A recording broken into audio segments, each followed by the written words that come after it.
It's Monday night, and you know what that means. Jersey First TV proudly brings to you the latest edition of Real Talk, and I am New Jersey's premier and now 7-time award-winning journalist. Yes, 7 times, folks. I'm running out of room in this house with all these awards.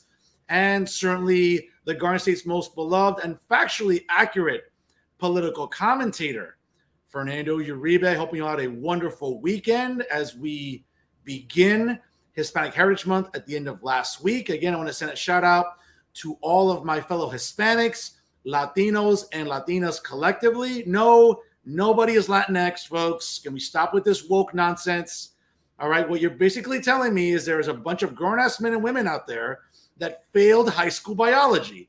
That's what you're telling me. I don't know about you, but I keep that to myself, and I'd be pretty embarrassed if I was you, okay? And I'm not saying it to be sanctimonious or be self-righteous or because I'm right all the time, which I am. No, folks, I passed high school biology, among other science courses. It seems that many on the left still struggle with to this very day. But again, happy Hispanic Heritage Month to everybody out there. Again, as the son of immigrants, I understand the contributions of what the Hispanic community bring each and every day. And it's certainly one of the few Hispanic journalists actually making a difference, actually talking about issues that matter, actually, you know, not pretending to be a journalist, right? Like a lot of these propagandists are within the liberal media cesspool. Establishment. I'm trying to do good things to represent Hispanics everywhere, especially in the field of journalism. I want to thank you all for joining us from wherever and however you may be doing so here tonight, the 19th of September, as we're moving along here during the fall season. And certainly hope you all had a wonderful weekend. Again, I want to thank you all for joining in from wherever, however you may be doing so on Facebook Live via StreamYard, on the Jersey First TV YouTube page, and also now on LinkedIn. And certainly, folks, make sure that, hey, click the share button. Sharing is caring, as this show continues to bring you considerable and excellent traffic each and every week. It's not just a couple dozen views, a couple hundred views. No, folks, it's thousands and thousands of views. So I'm proud of my content. I'm proud of my award-winning brand of opinion journalism. And certainly, without you, my loyal viewing audience at home, well, my family, my inner circle, my friends, colleagues, friends, even a lot of haters and enemies, without all of you tuning in every week, this show would not be a success. So I want to thank you all for making it a success each and every week here on Jersey First TV. Speaking of success, nice to get back to 500 here. Let me have a little victory tea for my Dallas Cowboys, up to 1-1. Yes, nice to beat the the Bengals last week. Certainly that Super Bowl hangover is lingering over the reigning and defending AFC champions as the Dallas Cowboys move on to MetLife Stadium next Monday night to face the New York Giants, the undefeated New York Giants. I know everyone's having a parade now. They're 2-0. It's like the first time since the Obama administration, since the New York Football Giants have been 2-0. I know everyone's giddy about it, but we won't have a show next Monday. It'll be next Sunday. It'll be preempted, but more on that later. Folks, again, make sure you drop something in the comments section as we are live here on Facebook, also on StreamYard, as well as on YouTube and also the LinkedIn page. Folks, it's election season. It's less than 2 months to go until the midterms, congressional races, House races, Senate races. It's all we're talking about on this show, and certainly this week is no exception. Joining me here this week, he is the Republican candidate for the 11th Congressional District here in New Jersey. He's a good friend of mine, and apparently he's a fan of Real Talk with Jersey First TV. Yes, ladies and gentlemen, he is the great Paul DeGroot. Join us here on Real Talk. Paul, how are you, sir? Fantastic. What a great intro. But I got to start off even disagreeing with you. Go Giants. Oh, well, we'll find out. We'll find out next Monday night, Paul. I'll be there at MetLife with tens of thousands of everybody else in Cowboys Nation because, you know, it's a home game for us when it comes to MetLife. So we'll find out. It should be good. We'll talk a little NFL later in the show since it seems like you're a Giant fan. We'll have a little banter later. But Paul, and folks, again, check out Mr. DeGroot's campaign website at www.pauldegrootcares.com. Make sure you like the page on Facebook. Certainly follow it on Instagram and also subscribe to the YouTube page and also follow Paul DeGroot for Congress on Twitter as well. And folks, again, when you go on the campaign website, I know it's after Labor Day. We don't care about those summer figures anymore. We're getting back to our routines, coffee, super duper mega cappuccino macchiatos in the morning, that breakfast sandwich. Do me a favor. Hey, get Thanksgiving ready, kind of stop those snacks in the morning, tally up those totals, and at the end of the week, if not the end of the month, do me a favor, click on the donate button on the website, give every dollar you can, folks, for a real honest guy running to win in the 11th Congressional District. So again, check it out, PaulDeGrootCares.com. So Paul, certainly a very lively election season here. All 435 House of Representatives seats are up for grabs, dozens of Senate seats, but certainly here in New Jersey, here where I live in Hudson County in CD8, relatively as blue as the Giants uniform, and even up north in Bergen County with Josh Gottheimer here with Robin Endis Jr., these seem to be seats that are, going to be solidly blue. That's just the realism in me. Same thing with Paul, with Bill Pascrell right south of them. And that's just the reality. But your race against Mikie Sherrill is a very winnable race for Republicans, just like CD7 is and just like CD3 is down in South Jersey. We'll get that in a minute. But why are you running, Paul? All right. So, I was a prosecutor for 25 years. I was chief of homicide, chief of narcotics, and chief of government corruption. And I did some heavy work. I retired after 25 years of service to the community, service to New Jersey, service to my Passaic County. Something my opponent never really did. She never served in law. She served in law enforcement name only. But when I got out, when I retired, I looked at what's happening in America and I said, this isn't right. We're off track. We are way off track. I can't think of a thing that has gone right in this country since Joe Biden and Nancy Pelosi took over, and they dictate to Mikie Sherrill everything she does. They give her the marching orders and she jumps. But this is where I ran. I ran because we can get things back on track with common sense. We can get things back on track with energy. We can get things back on track with inflation. They're trying to rewrite the rule book on inflation. They're trying to make up causes and rewrite the rule book on recession. When I was in college, recession had rules. When I was in college, there was an easy answer. What causes inflation? Overspending. Let's stop the foolery. This administration, Mikie goes along with it. This is a terrible inflation. How can seniors live on it? But I got in it for the right reasons. I came in to help. Throughout my life, I've had certain situations where I've helped people in a mugging, saving a person from drowning, doing Red Cross deliveries at Ground Zero. I saw an opportunity here to use my skills and my drive and my vision to help. I want to get this district and this state and this country back to where it should be. We are a great country, and we just need to take a few steps to get this back on track. And the people that are in power right now in D.C., holding the Senate, holding the presidency, and holding Congress, they don't want to do it. It's a swamp down there, and there's a lot of good evidence about Mikie Sherrill being part of that swamp.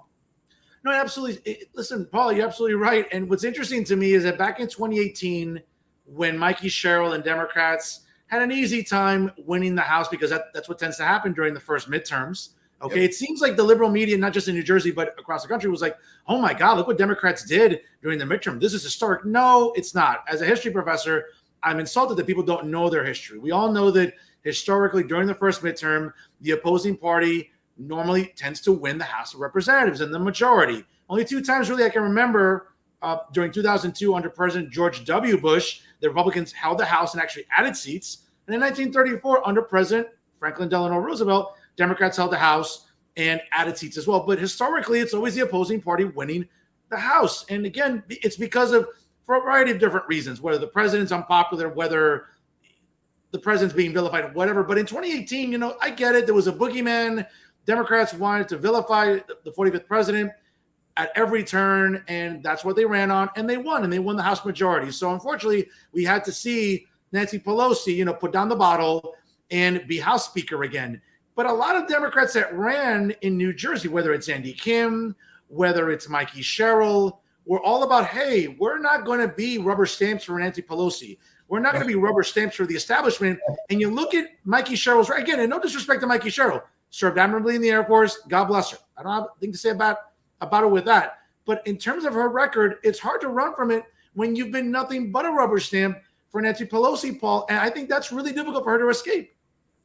Absolutely. Let's run on the issues that are affecting CD11. I was born and raised in New Jersey. I understand New Jersey. I was born and raised in a union household. I'm a different type of Republican. And, Mikie Sherrill wants to attack me on one issue and one issue alone. She refuses to debate on the record of hers, and she refuses to debate me in person. We don't have any debates even set up. Why? I would love a debate in each county. Mikie Sherrill on stage and let's talk about what you've done. We're trying. Paul, for the record, here at Jersey University, we're trying. We've been reaching out to candidates for weeks now. We're trying to set up debates. Believe me, whether it's myself or my amazing broadcast partner, Elizabeth Nader, the host of the Nader Narrative, which, by the way, folks, you can tune in on Thursdays on Jersey First TV. We're trying, Paul, but you're absolutely right. It seems like her, along with other Democrats, are very evasive during this campaign season, which is, I don't understand why. You have a record run on it.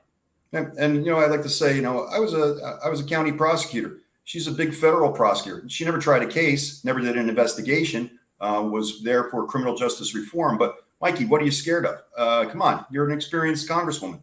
Let's talk about the issues. Let's talk about inflation. Let's talk about prices of food. Let's talk about gasoline prices, which don't tell me that it's slipped a little bit and wow, it's a savings. It's way over where it should be. We should be energy independent, not relying on Saudi Arabia and Venezuela for our oil. Now we're importing it once again. There's a lot of things that Mikie Sherrill has been refusing to look at. Let's start with SALT, state over local tax relief.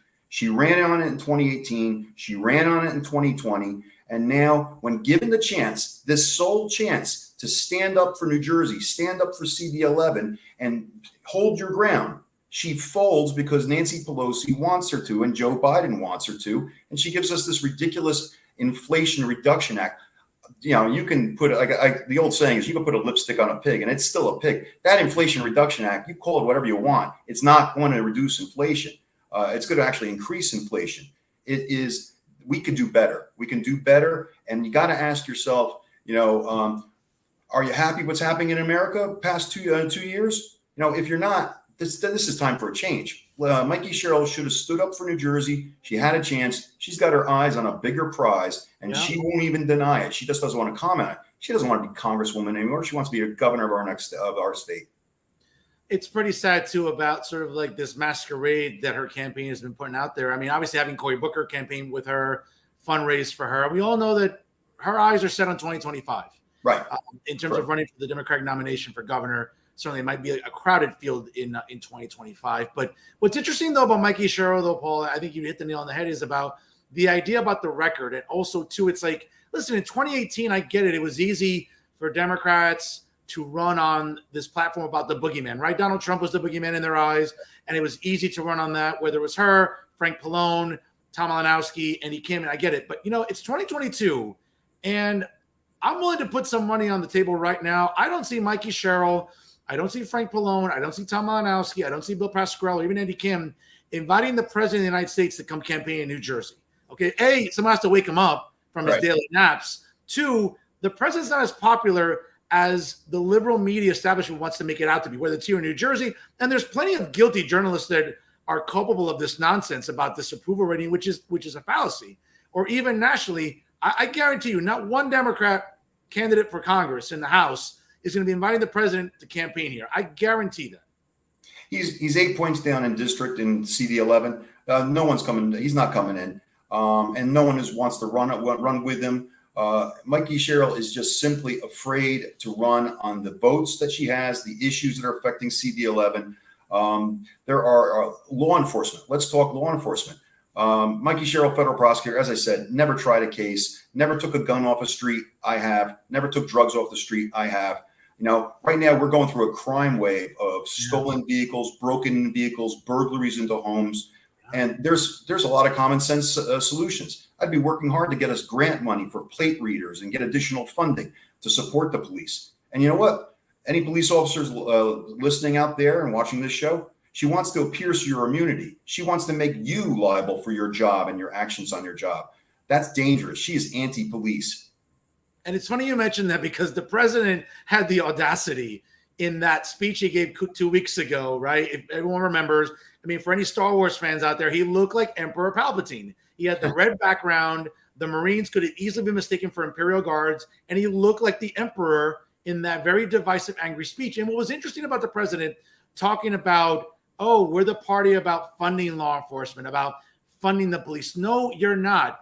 Joe Biden, Mikie Sherrill, and all these Democrats that walked hand in hand with all these BLM radicals in the summer of 2020 who did nothing but burn down cities. Not in New Jersey, thankfully. I mean, Trenton got some vandalism, but it's Trenton. They're used to it being a dump down there anyway. But I mean, nationally, whether it was cities in Philadelphia, Detroit, wherever, I mean, BLM rioters were basically being coddled by Democrats across this country, looting, vandalizing, destroying public and private property, talking about defund, defund, defund. And now you want to talk about, we need to fund the police. Where was this selective outrage back in 2020 when, again, one side of the aisle or one radical group, which is what they are, was clearly in the corner of Democrats and clearly in the corner of Mikie Sherrill.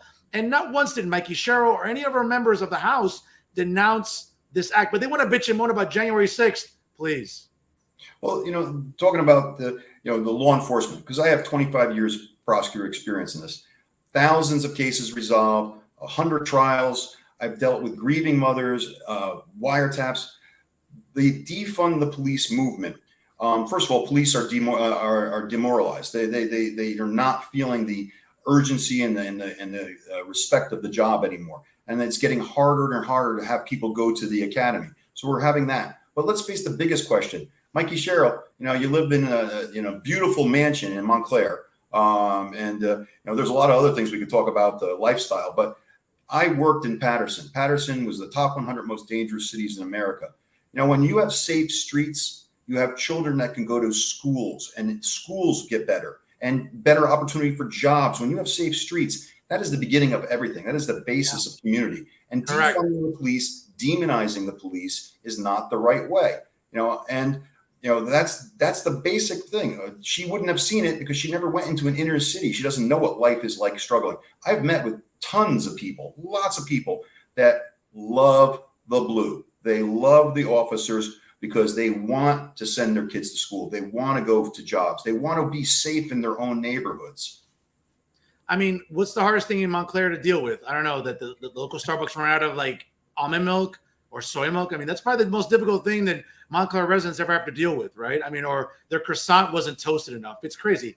Folks, if you just joined us right now at 6:15 here on the East Coast on Jersey First TV, my guest this week is CD11 Republican candidate Paul DeGroot here. Join us on Real Talk with Fernando Uribe. Paul, certainly, let's get down to issues here.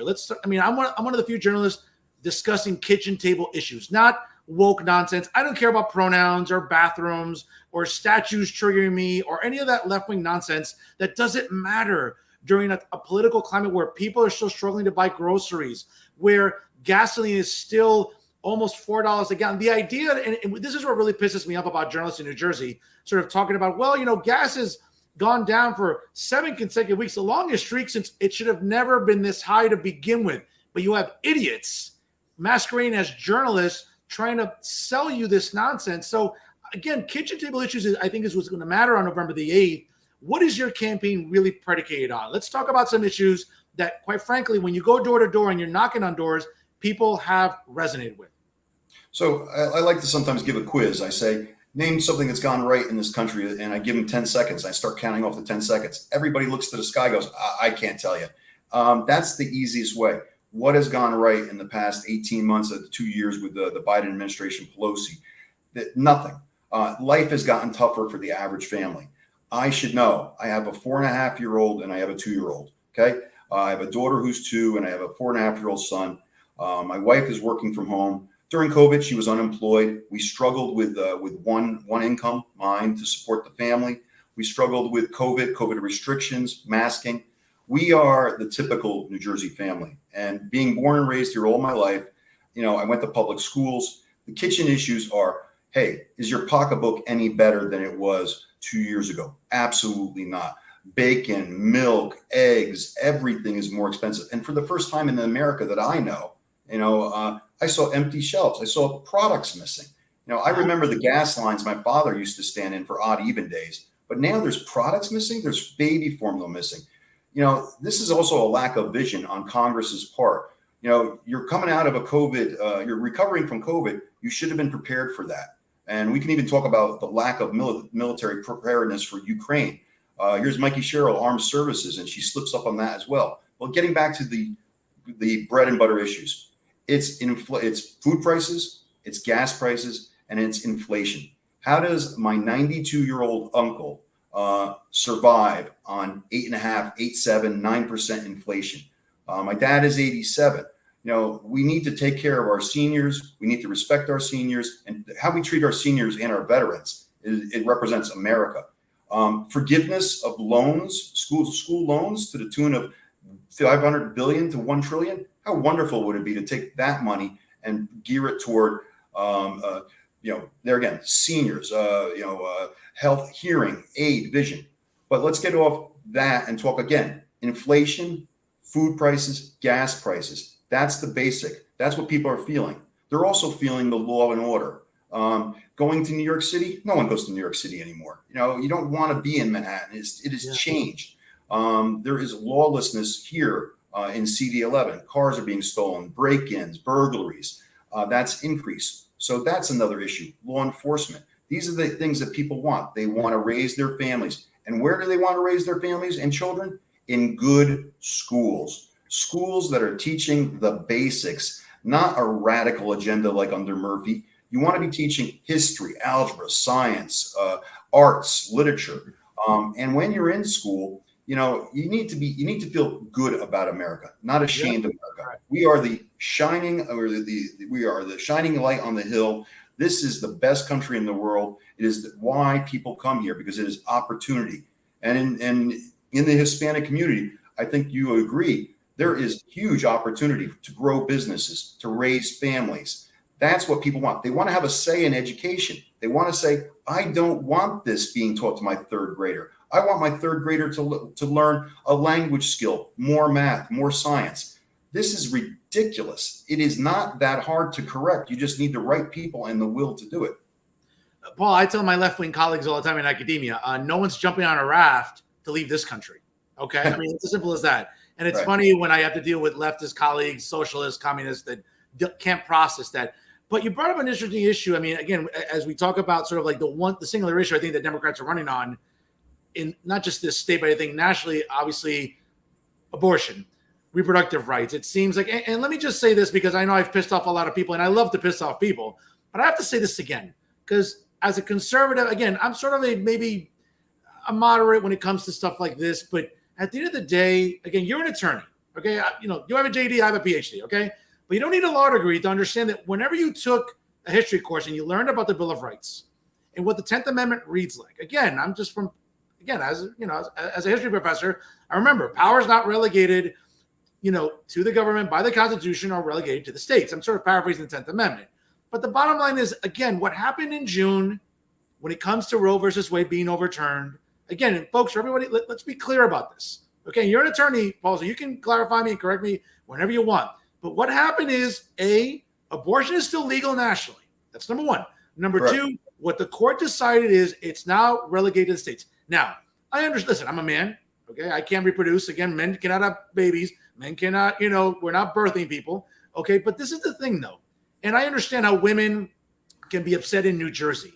But here in New Jersey, though, Paul, and again, I say this all the time, abortion and reproductive rights have been codified here in New Jersey. So whether you need to reconsider your pregnancy or after, I don't know, a crazy weekend, you need a plan B on a Monday morning. Ladies, you have those options here. I get it. You're mad that states like Alabama, Mississippi, Texas, or wherever want to legislate abortion differently. I hate to break it to you, folks. It's the 10th Amendment. It's states' rights. Paul, I mean, do you think people in Alabama care that we coddle illegals the way we do here in New Jersey, that we have the highest property taxes in the country, that we spend it responsibly? No, they don't care anymore than we should care. I get it. Women get all riled up and all these activist groups get riled up. I understand it's a sensitive issue, Paul. But again, if Democrats think that this is going to be a single issue election, I think they're going to be in for a rude awakening on November the 8th. Where am I wrong here? You're not.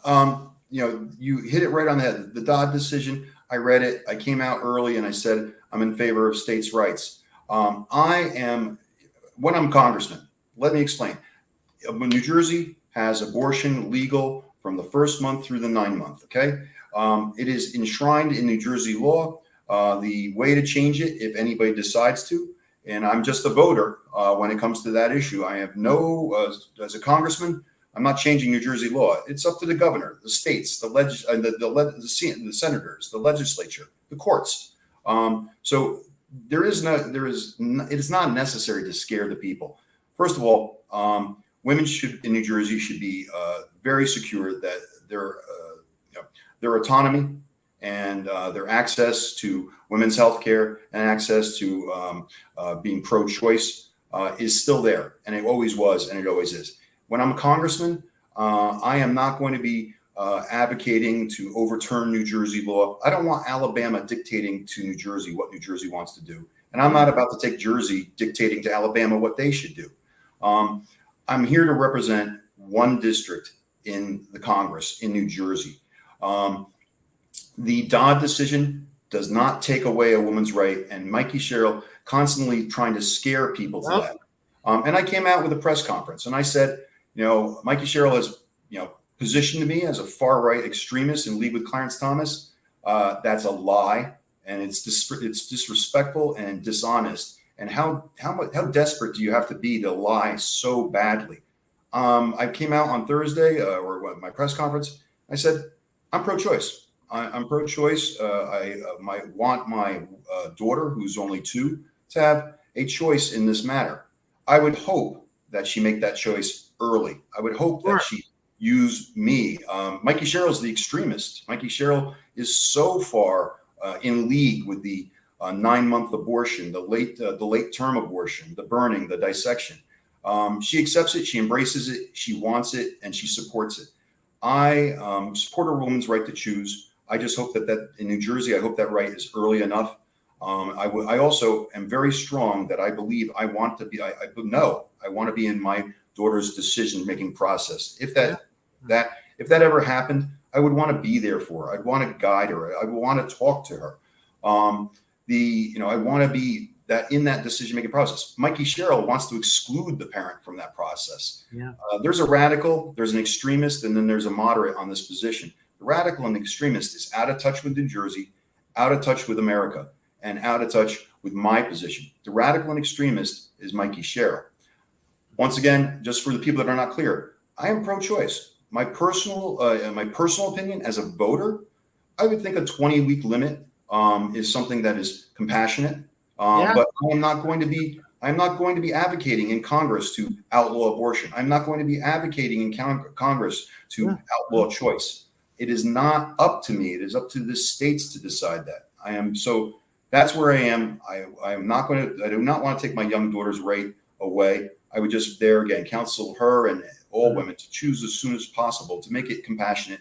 And that's really what I am. I've run on this race as a common sense person. Most of America agrees with my opinion. Mikie Sherrill is severely, extremely out of step in the mainstream. Yeah, and I would argue that I think Mikie Sherrill's camp has really mischaracterized, I think, your position. And you were just clear right now. You said it. You're pro-choice. There's no way to fabricate something or manipulate the language here. You've said it bluntly. So, again, I'm glad you provided that clarity. And listen, I've talked about this for weeks now. I mean, we're hearing activists all over the state about, again, and I know you're not going to say this, Paul, but I can say this. It's basically, these insufferable feminists and these cat ladies bitching and moaning about abortions that they can't have, to terminate pregnancies in states that they don't live in. That's my opinion. That's where the bitching and moaning is coming from. I know you're not going to say you're a gentleman. I don't have to be one on my show. So, but again, I appreciate you articulating it the way you did.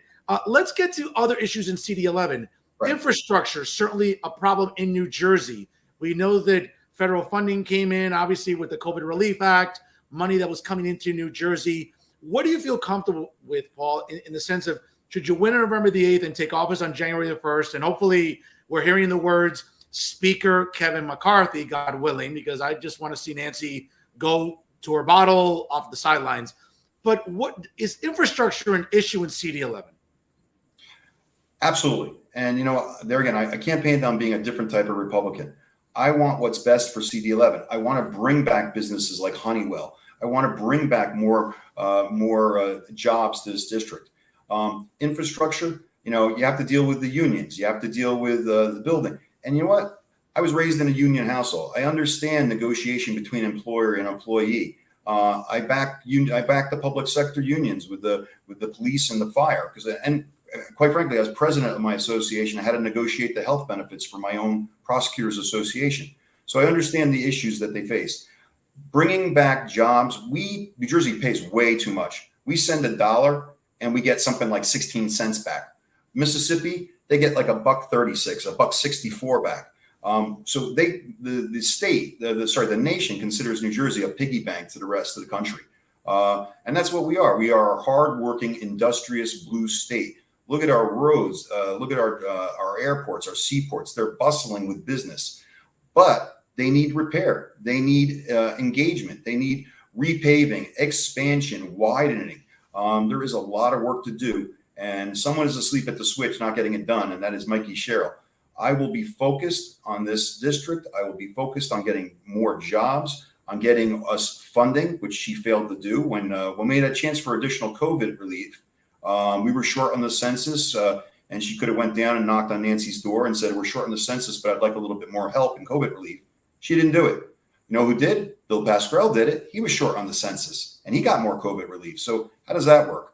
Someone wants to work hard. He's staring you right in your face right now. And someone doesn't want to do the hard work. And she's at home in Montclair, probably playing tennis in her backyard somewhere. You know, so it's nice to have a house like that. Folks, at 6:30 here on the East Coast on Jersey First TV. If you're just joining us live right now, my guest this week here on Real Talk with Fernando Uribe is CD11 Republican candidate Paul DeGroot here joining me this week. Paul, we talk about the big issues that are affecting New Jersey in every congressional district. Another issue I really want to sort of pick your brain on, because it seems that, getting back to, you mentioned about the COVID Relief Act, it just seems, yesterday the president, when somebody from 60 Minutes woke him up before his nap, went on record last night saying, well, the pandemic's over, but COVID's still a problem. Hey, Joe, I mean, this old fool can't seem to get his lines together. I don't know who's prepping him before these interviews on 60 Minutes. And again, these interviewers are throwing him more softballs than the NCAA Women's College World Series. It's crazy to me. But when we talk about COVID, we've seen how it was handled in blue states as opposed to red states. I keep saying it all the time. Great governors like Ron DeSantis in Florida and Greg Abbott in Texas got it right. The numbers say so. Meanwhile, in New York during COVID, when Andrew Cuomo wasn't fondling women, he was mishandling COVID. Here in New Jersey, Governor Murphy also mishandled COVID across Route 95 in Pennsylvania, up in Route 95 north in Connecticut, the same thing.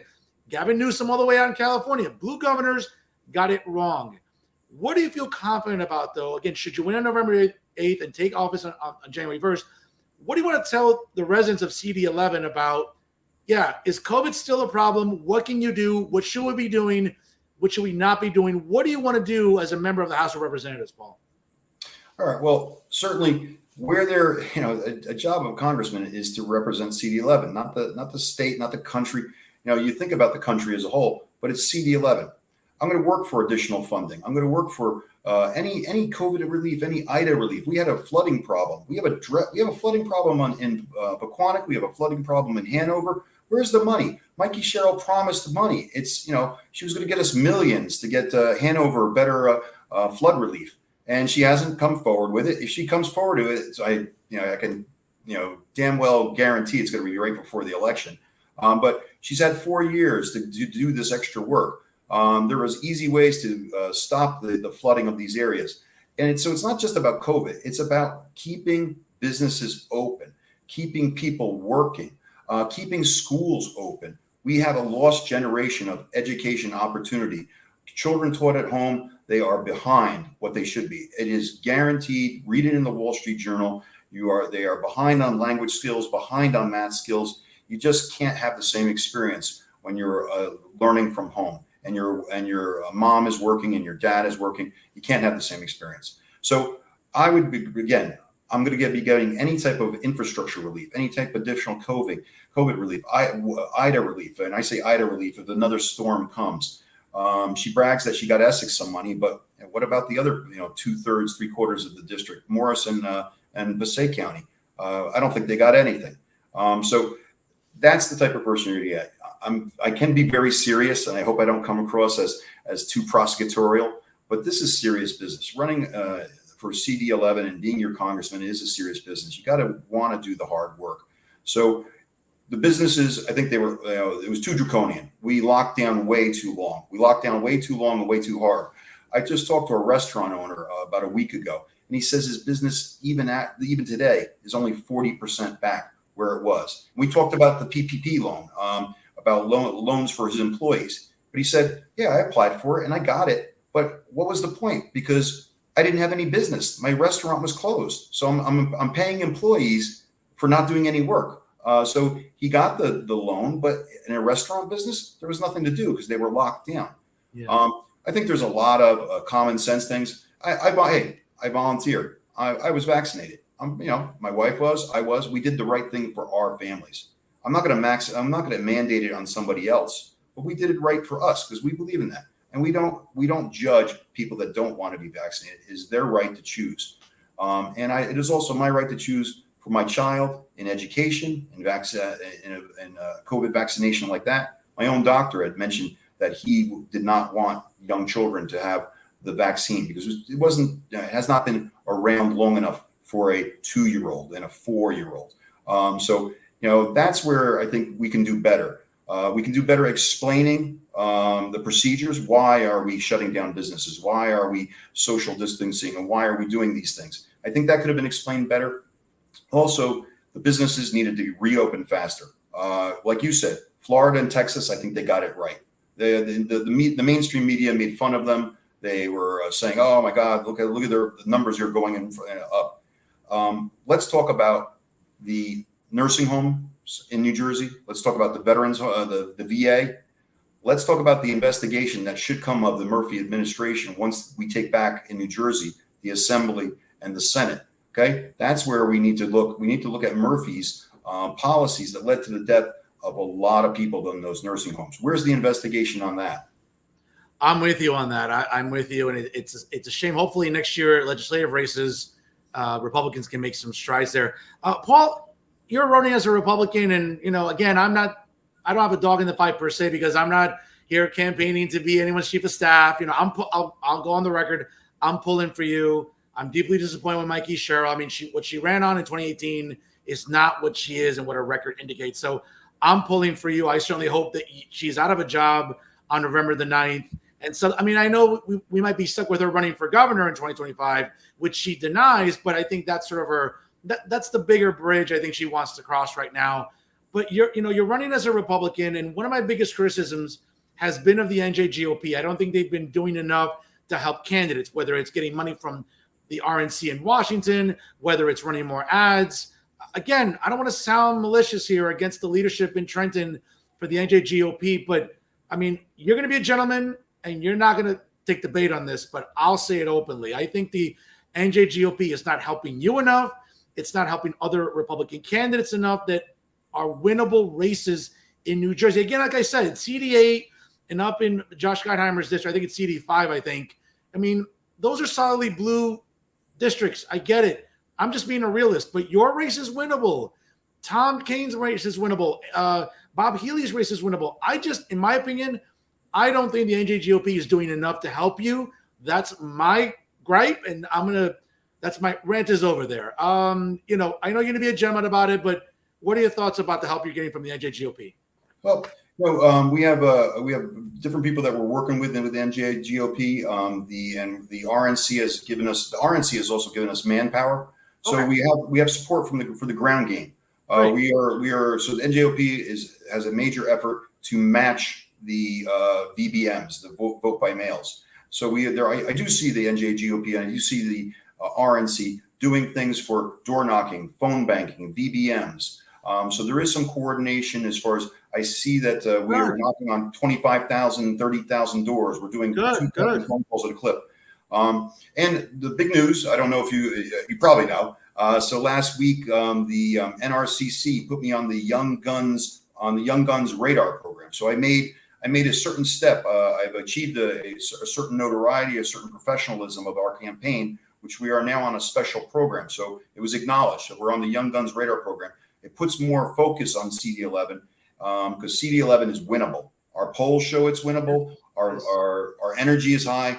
And now with that special, like I said, that special program, the radar, the Young Guns radar, that accentuates and says that team, that race is winnable, and they're working hard, and we are working hard. We are out there every day, and on a Saturday, it's easily a 10 to 12 hour day. Paul, again, I'm rooting for you. Okay, I mean, again, I'm not trying to campaign here or audition for a chief of staff job.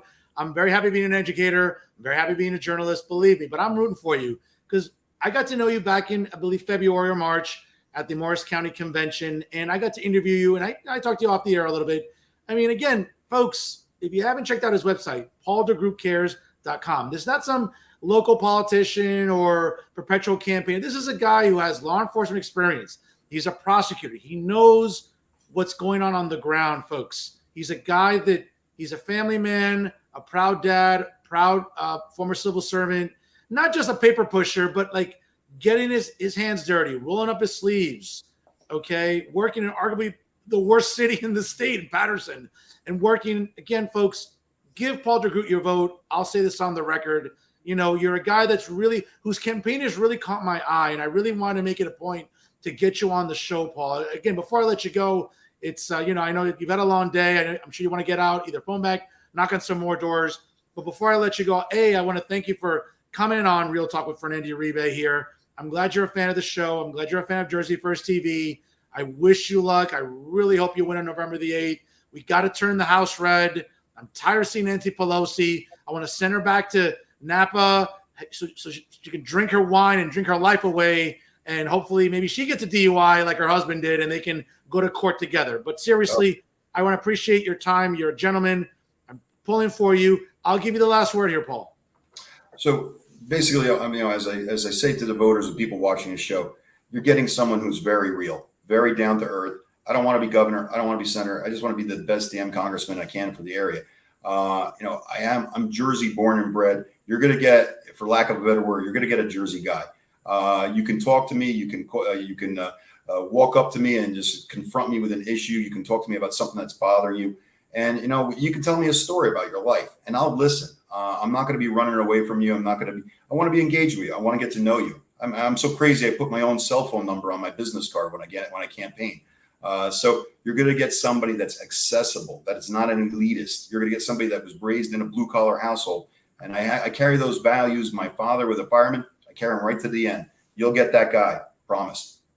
Paul, when you win on November the 8th, can you be a regular guest? Can I get you on the record right now? Absolutely. 100%. All right, folks.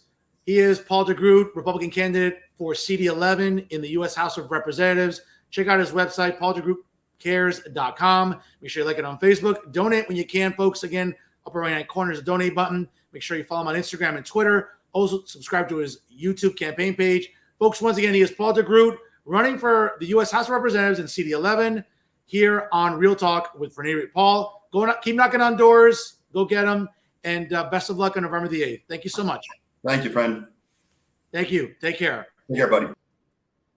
Folks, great episode there. Again, I can't say enough about Paul DeGroot. You can tell, kitchen table issue guy, the guy who cares, looking to change the landscape in CD11. And I hope he wins. I don't care how that sounds. I mean, listen, liberal journalists like to sort of pick their favorites, right? Well, I can too. So, if you don't like it, screw you, because everyone does this.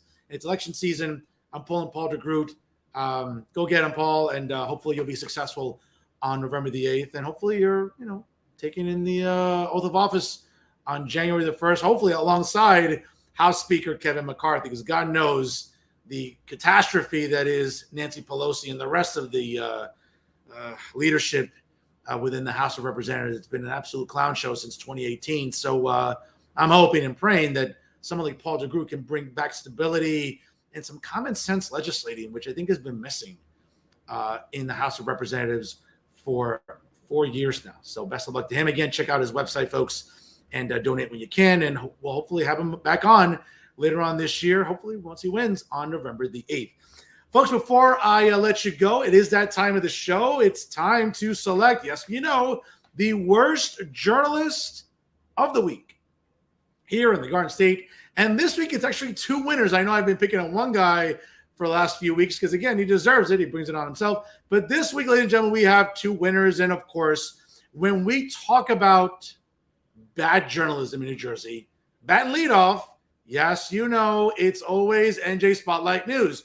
And, of course, when we talk about NJ Spotlight News, certainly the resident propagandist masquerading as a journalist, you all know him, folks. Yes, it's Uncle Dave, David Cruz. And he was off my radar a little bit. I mean, his Twitter feed's a little insufferable when he's not, you know, being perpetually erect about his New York Mets, who, by the way, what happened to that big game lead against Atlanta? Isn't it down to one game?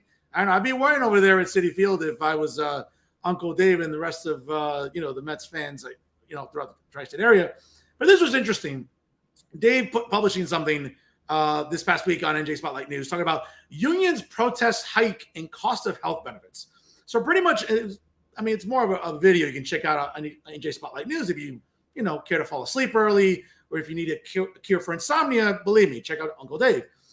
But he writes, a battle is brewing over proposed increases in healthcare premiums for public workers. A coalition of over a dozen unions brought close to 1,000 demonstrators to the State House last week, representing hundreds of thousands of public workers, including 100,000 teachers. A state health board is scheduled to vote coming up on rate increases of more than 20% for many of them. The state insists that healthcare costs are up across the board, across the country. But some lawmakers who say they were blindsided by this proposed increase suggest that the administration could do more to help soften the blow. New Senate Majority Leader Teresa Ruiz, a Democrat out of Essex County, said, quote, my greatest concern is that the bill we will get passed down to boards of educations, municipalities, counties, and other levels of government, and the impact to the public employee and impact to that infrastructure. If, in fact, they can't pay the bill, they will turn to taxpayers to raise those sums of money to cover those rising costs. Well, Dave, this is the problem.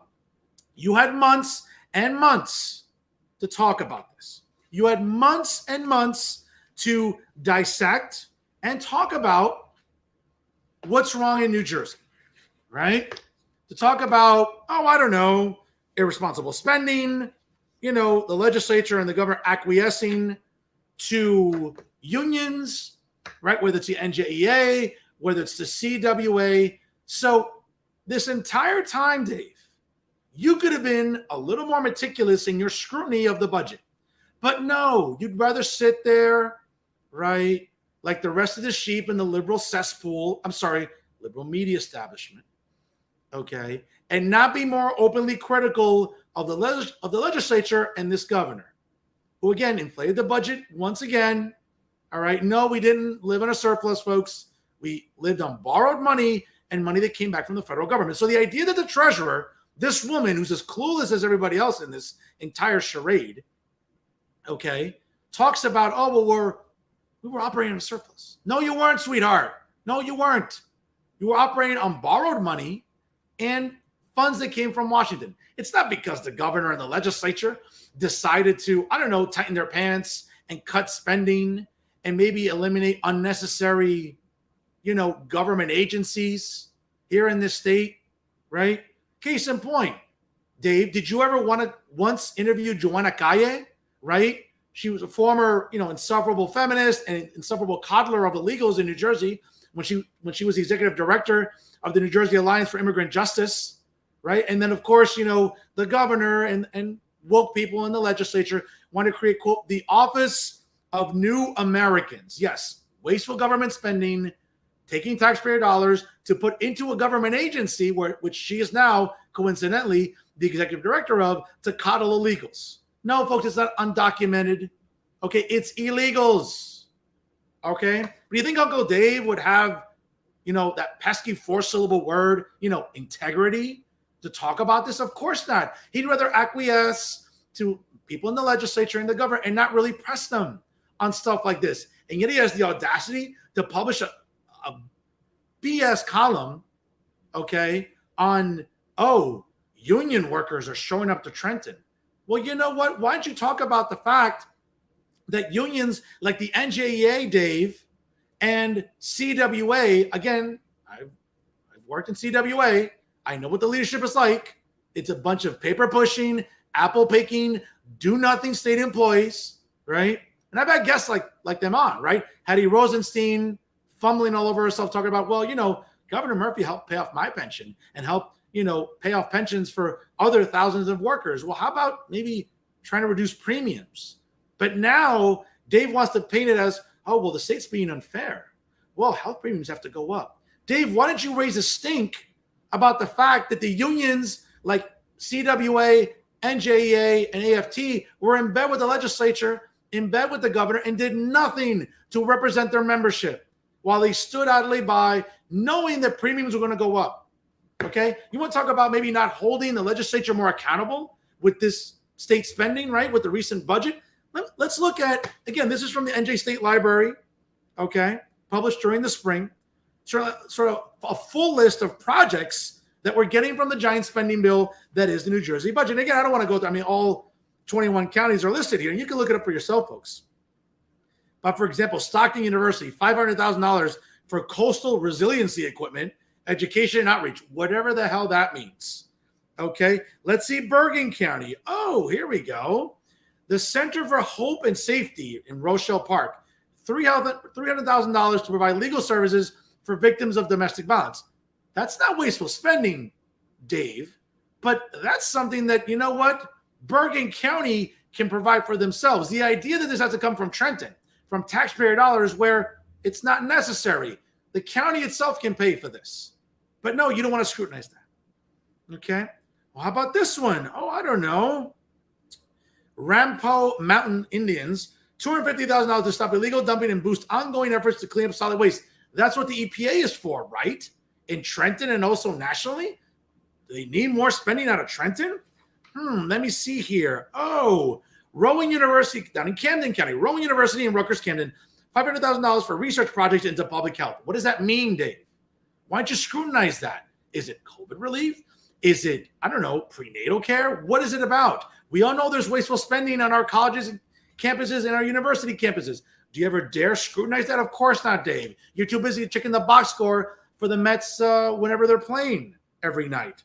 Again, folks, you can go through this, but the reality is that I find the outrage or the awareness to talk about, public workers are out in Trenton protesting.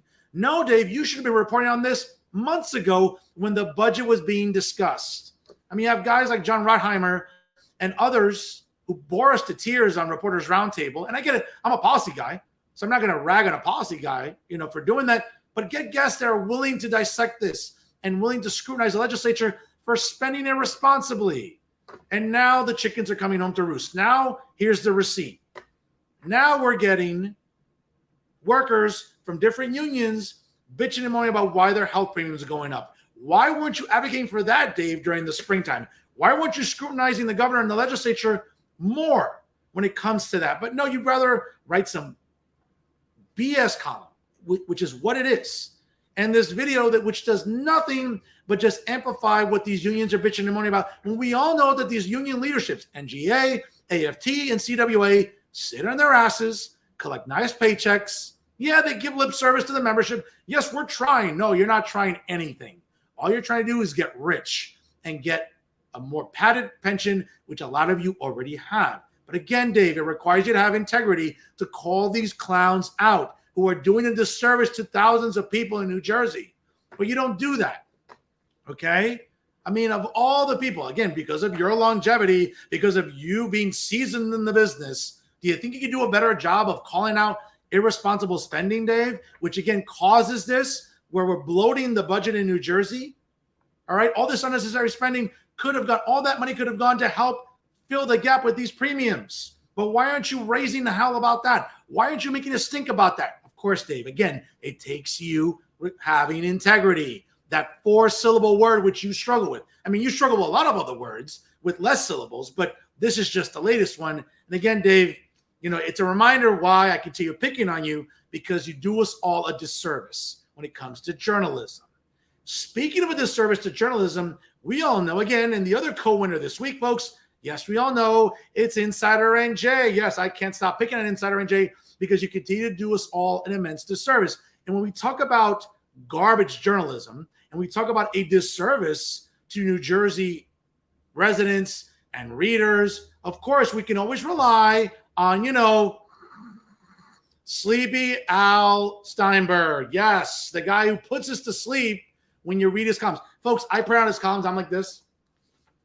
And I'll just be like, oh man.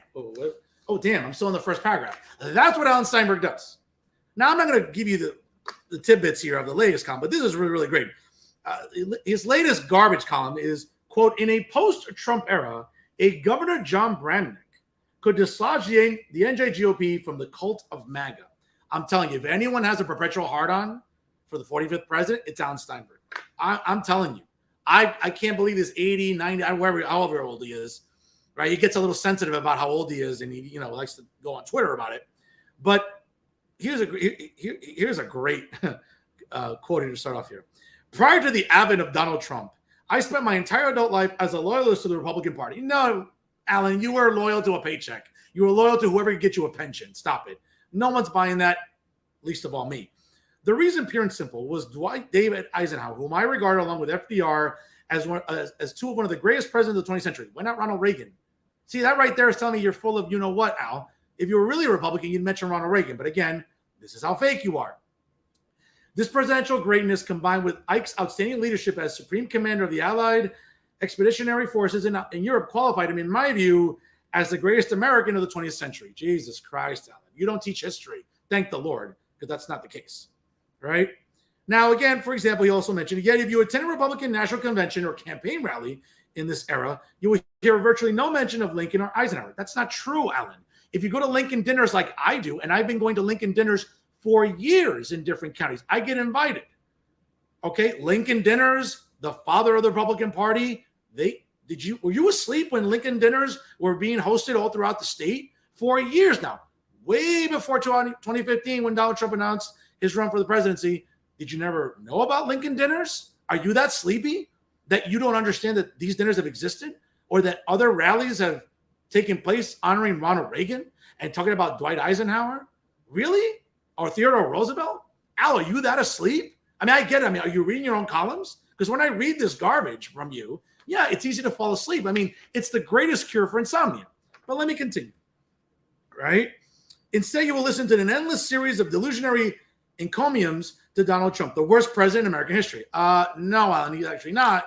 If you looked at inflation, if you looked at wages, if you looked at energy, if you looked at criminal justice reform, that's not true. But again, Alan's entitled to his own opinion. Unfortunately, Sleepy Al is not entitled to his own facts. Now, of course, he goes on to say, he has the audacity to say the Biden strategy is working. The Democrats are positioned to capture sole control of the U.S. Senate, and Democratic retention of the control of the House of Representatives is all within reach. All this portends a very gloomy Republican future in New Jersey and nationwide. The Republican Party is no longer a political party in the traditional sense, but rather a cult whose omnipotent leader is Donald Trump. That's not true, Alan. There are plenty of Republicans all across the country, from wonderful senators like Tom Cotton, Marco Rubio, Rafael Cruz. I mean, take your pick, okay? Other great members of the House of Representatives, Marjorie Taylor Greene, others, okay, that those exemplify the Republican Party, okay? Not, Senator Tim Scott of South Carolina. I mean, really? Is this what you're putting your chips on? But again, folks, this is the problem. He wants to sort of elevate John, and I don't have an issue with John Bramnick. I met the guy. He's nice, serving admirably in the legislature. But folks, John Bramnick is not a good candidate for governor in 2025. Right now, we're seeing Jack Ciattarelli, again, who came within 3 points of unseating Governor Phil Murphy. We'll see what his chances are in 2025. We know that New Jersey 101.5 FM radio personality and political commentator Bill Spadia is also considering a run. Folks, it's not John Bramnick. Okay, his window came and went. But Ali, again, and his delusions, and again, Al, I don't know if it's just cognitive decline. I get it. You're up there in age. You can't help it. It's going to happen to all of us. It's clearly happening to you. But the idea, and this is what's really funny, you end this column with John Bramnick would provide for Republicans the ultimate effective response to the end of the era of Trump. As Lesniak noted, he is a partisan with very effective bipartisan style that may play very well in the politics of 2025. No, Al, it's not going to play well in 2025 because he's not a moderate. He's not someone that can win over Republicans, even who are independents, Al. But again, folks, this is the usual garbage journalism you can expect from Alan Steinberg. Okay? during this midterm election. It's not about abortion or the fall of democracy or your fixation. This perpetual erection that you have, probably can still have, I don't know, whatever, about January 6th. No one's talking about that, Alan. Nobody except you and your delusional thought process. What people care about is grocery bills, gasoline. And then this clown has the audacity to talk about, well, gasoline has been going down and gasoline has seen its lowest decline for X amount of consecutive weeks since 2005. No, you fool. It should have never been this high to begin with. But Alan Steinberg, again, is showing that he's he's not even bipartisan. He's a partisan fool. This is what's really great. I love the comments here. You got to read this on his column here. This one really, really stood out for me. Okay. Peter Zapp wrote, again, I don't know if it's a real person, but he wrote, liberal spin by author Steinberg. Democrats blaming Trump for problems of their own creation. The border, gasoline, energy, everything else. 2 years after gaining control of all branches of government. This is not reporting. It is opinion. A rather lengthy diatribe of spin and garbage. And of course, no mention of liberal Democrat cults, which we all know Alan Steinberg is a member of. It seems this website does not want to offer or to hear differing opinion, or there will be a mechanism for the average person to write their own opinion pieces. Of course, because Insider NJ doesn't want to do that. They'd rather let people like Sleepy Al, Bobby the Commie, Bobby Henley, who, is probably the most obnoxious of socialists and communists out there. Yeah, you're right. Insider NJ doesn't do that. Because when I was working for Insider NJ for 3 years, you know how many times I asked the leadership, right? When Pete O'Neilly is not out there virtue signaling, pulling double duty when he's the chair of the Hawthorne Democratic Committee, and then he's also running a news site. Yeah, that's not a conflict of interest, Pete, but okay, that's a topic for another day. But do you think that in my 3 years, every time I asked about, oh, well, listen, you're always doing powerless, right, for, the LGBTQ plus 1, 2, 3 minus division sign, whatever, powerless, or list labor powerless, or women's powerless, or black powerless, Hispanic powerless. How about a conservative powerless? Never once. Every time I ask for it, oh, we'll see if we get to it. Him and Max Brazzaro, when they're not playing with themselves, tripping over their own, whats about, oh, what should we do next? I don't know. Yeah, that time came and went. Okay, so this reader is absolutely correct. Is Insider NJ fair and bipartisan? Of course not. They allow fools like Alan Steinberg the form to keep peddling his gibberish. Wonderful, wonderful quote here. Quote, a rather lengthy diatribe of spin and garbage. That's what you can depend on when it comes to Alan Steinberg. And again, I'm almost trying to envision in my mind, I wonder what Alan Steinberg looks like when he's working at home. Maybe he's having a beer. Maybe he's, I don't know, having a glass of wine. What is he doing in the comfort of his own home? I can tell you what he's looking like, and I can tell you what he's doing in the comfort of his own home. He's sitting there writing. There you go. There's a picture of Alan Steinberg, folks. Exclusives that I bring you only on this show. Again, being a broadcast journalist, I will not tell you who my sources are, who provided this exclusive photo of Alan Steinberg working at home. But that's what Alan Steinberg looks like to everybody every single week.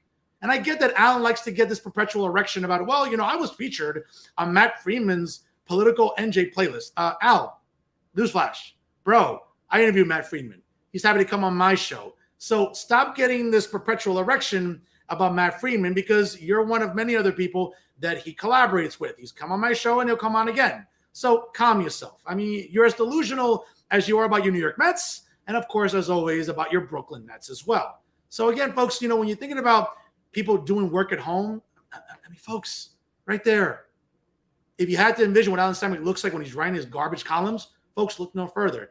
So once again, folks, when we talk about garbage journalism and the worst journalists of the week, you can always rely on, of course, NJ Spotlight News with Uncle Dave, and certainly you can rely on Sleepy Al with Insider NJ. Arguably some of the worst journalists every single week here in the Garden State. And I don't know, guys, you need to do a better job. You're over there virtue signaling.